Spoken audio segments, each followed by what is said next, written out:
For today's video, magluluto tayo ng pansit. Yan ang ating gagamiting pansit mula sa ating kilalang kainan dito sa amin na natin i-mention. Ito ang isasahog natin sa ating pansit: carrots, cabbage, garlic, pork, pampalasa, at ang ating kikiam. At may presyo pa talaga ang ating Knorr cubes. Ayan, Knorr, baka naman.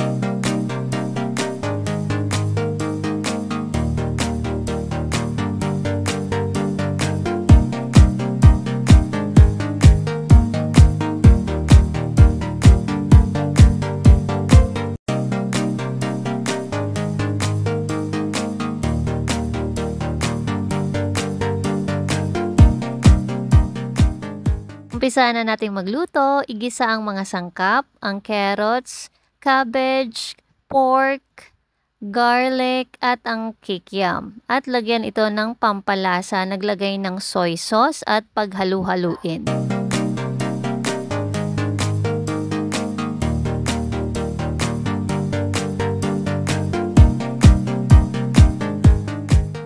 Maglalagay din tayo ng pinagkuluan ng pork para mas maging malasa ang ating pansit. So yan ang magiging sabaw ng ating pansit. Ilagay na din ang mga pampalasa. Ilagay na natin ang Knorr cubes at ang paminta.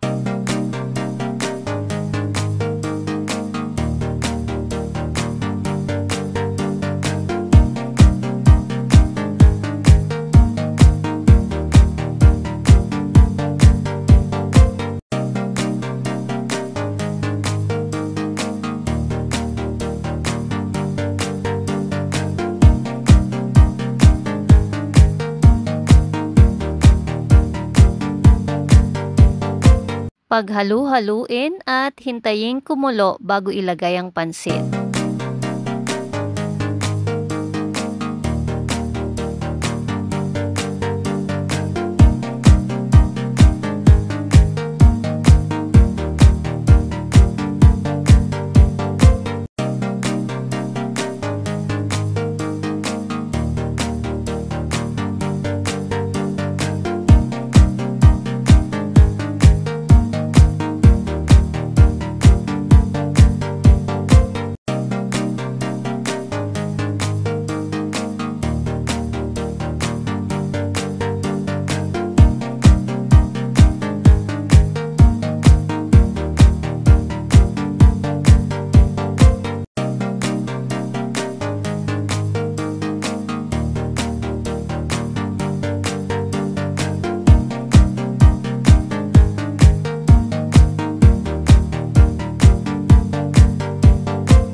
Halu-haluin lang at maya-maya niyan, luto na ang ating pansit. Huwag i-overcook ang ating pansit para mas masarap ito. So ito ang ating short video for today. Huwag kalimutang i-subscribe ang ating channel, mag-comment, i-like, at i-hit ang notification bell para maging update kayo. Salamat!